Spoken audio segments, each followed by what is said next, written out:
If I had written Star Wars The Clone Wars, I would have wrapped up Barriss Offee's arc and given her a definitive ending. Um, and here's what I would have done. Well, there's a few possibilities. So first and foremost, maybe I would have just had Barriss Offee be executed by the clone troopers in the at the end of season 5, and that would really solidify how dark the Republic is and how much like the Empire it already is. And also, it would really make Ahsoka lose faith in the Republic, and it would add to the momentous decision of her leaving. Additionally, I would have probably put Luminara Unduli in the arc somewhere, or maybe given her a future arc with Barriss Offee. Or instead of having the Grand Inquisitor be in Star Wars Rebels, maybe I would have had Barriss Offee be the Grand Inquisitor in Star Wars Rebels, and that would be interesting. Or maybe I would have just had Barriss Offee be one of the Inquisitors, like the Seventh Sister or something, and that would give her an extra connection with Ahsoka. Or maybe Barriss Offee could escape and somehow end up as Darth Maul's apprentice, or Count Dooku's new apprentice. And some of these are crazy ideas.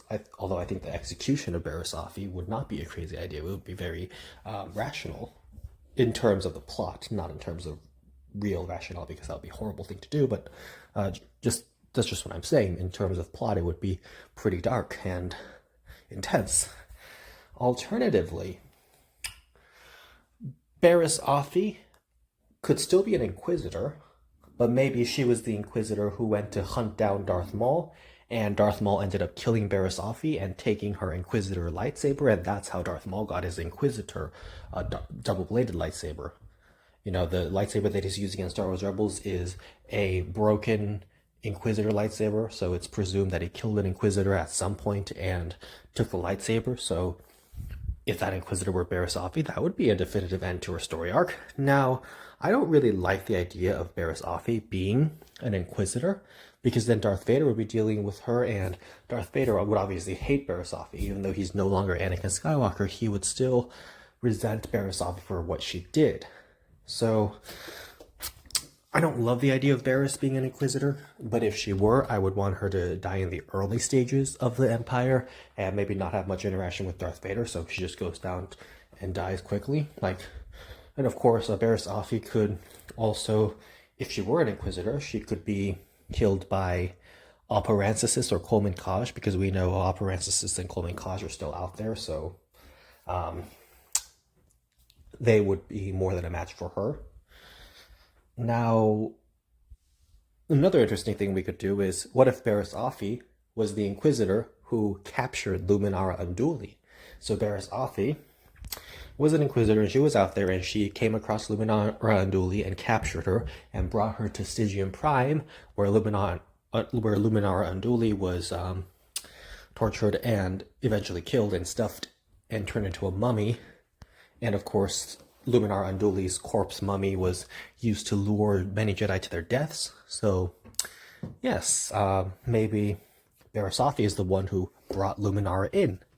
And speaking of Luminara Unduli, I would have liked to have seen a future Clone Wars arc where maybe she was dealing with the ramifications of what happened with Barriss Offee and how she would have handled it, how she would have handled the massive betrayal.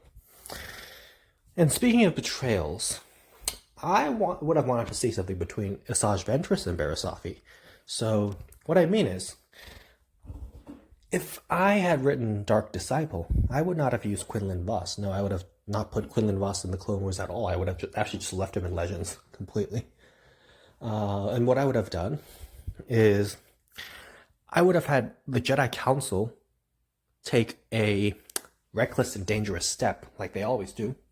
And the Jedi Council would have called Barriss Offee. They would have released Barriss Offee from jail and offered her a full pardon on the condition that she go and kill Count Dooku. And obviously Barriss Offee would be told to recruit Asajj Ventress to the cause. So in the original Dark Disciple, it would be Quinlan Vos and Asajj Ventress who go to kill Count Dooku. But in my version, it would be Barriss Offee and Asajj Ventress who go to kill Count Dooku. And pretty much the same things would happen, except Barriss Offee and Asajj Ventress probably would not fall in love, or maybe they would, who knows.